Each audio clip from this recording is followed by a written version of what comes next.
Shalom teman-teman, damai sejahtera Tuhan beserta dengan kalian semua, dan semoga semua teman-teman berada dalam keberkatan dan perlindungan Tuhan Yesus Kristus yang luar biasa mengasihi kita semua. Nah teman-teman sekalian, dalam bagian ini kita akan sama-sama membahas mengenai klaim ataupun pernyataan yang disampaikan oleh seorang mualaf. Dan karena itu sebelum kita berkomentar lebih lanjut, mari kita dengarkan pernyataannya terlebih dahulu dalam cuplikan video berikut ini.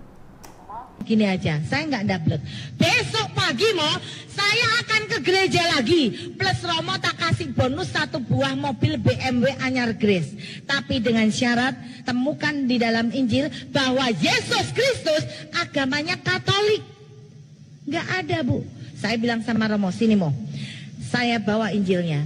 Saya bisa membuktikan bahwa Yesus Kristus saya agamanya adalah Muslim. Di dalam Injil Markus ada tertulis, ketika di antara para muridnya, Yesus memimpin doa dengan cara Yesus maju sedikit di antara muridnya dan merebahkan tubuhnya ke tanah. Nek Yesus maju sedikit di antara muridnya, itu kan artinya Yesus jadi imam, Bu. Yesus merebahkan tubuhnya ke tanah, artinya Yesus sholat. Iya betul. Saya tanya sama Romo, ini bukti bahwa Yesus adalah. Nah teman-teman sekalian, saya perlu mengingatkan kepada kita semua pertama bahwa istilah Kristen maupun istilah Katolik adalah sebutan kepada orang-orang yang percaya kepada Tuhan Yesus. Kemudian agama Islam itu muncul atau lahir pada abad ke-6 Masehi, sedangkan Tuhan Yesus lahirnya pada abad pertama Masehi. Bagaimana bisa seseorang yang lahirnya, yang datangnya ke dunia pada abad pertama, itu bisa disebut sebagai seorang Muslim yang agama itu sendiri lahirnya pada abad ke-6?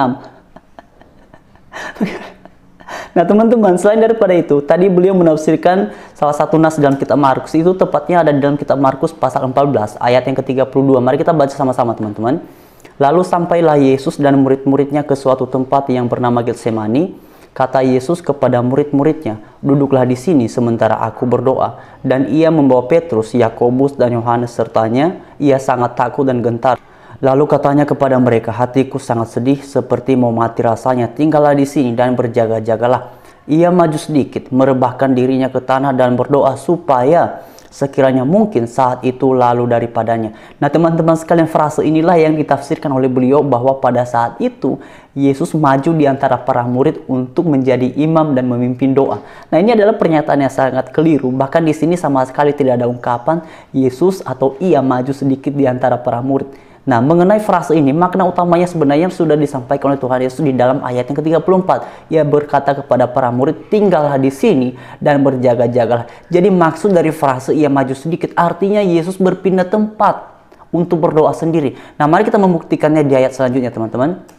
Dikatakan di ayat ke-37, setelah itu ia datang kembali dan mendapati ketiganya sedang tidur. Nah perhatikan teman-teman, setelah itu ia datang kembali dan mendapati ketiganya sedang tidur. Kenapa ada frase setelah itu ia datang kembali? Karena sebelumnya seperti yang sudah dikatakan di dalam ayatnya yang ke-34 dan ke-35, Yesus itu untuk sejenak meninggalkan para muridnya lalu pergi berdoa sendiri. Makanya ketika ia kembali setelah selesai berdoa, dikatakan setelah itu ia datang kembali dan mendapati ketiganya sedang tidur. Siapa yang sedang tidur teman-teman? Diperhatikan di ayatnya yang ke-33, Yakobus, Petrus dan juga Yohanes. Jadi pada saat itu ketiga murid ini tidak sedang berdoa bersama-sama dengan Tuhan Yesus seperti yang disampaikan oleh beliau tadi. Ketiga murid ini ditinggalkan oleh Tuhan Yesus untuk sementara karena Tuhan Yesusnya pergi berdoa.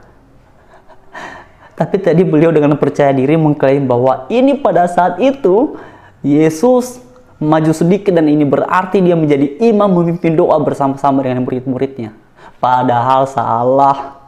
Ngomongnya sudah sangat percaya diri tetapi pernyataannya salah. Nah inilah akibatnya kalau membicarakan sesuatu di luar daripada kompetensinya kita. Pada akhirnya ini tidak membuat kita tampak cerdas, tetapi ini hanya akan mempertontonkan kebodohan kita sendiri. Karena itu teman-teman, beberapa waktu yang lalu saya sering sekali menyampaikan jangan bicarakan sesuatu di luar daripada kompetensinya kita. Karena pada akhirnya itu justru akan mempertontonkan ketidaktahuan dan kebodohan kita sendiri. Nah, karena itu teman-teman, pada akhirnya mengenai tantangan yang disampaikan oleh beliau ini, nanti dululah Romo yang menjawabnya lah. Melalui konten ini saja, pernyataan ataupun klaim yang disampaikan oleh beliau tadi sudah sangat terjawab. Jadi terima kasih teman-teman sekalian, Tuhan Yesus memberkati, dan saya berharap semoga bagian ini memberikan edukasi kepada kita semua. Haleluya, Shalom.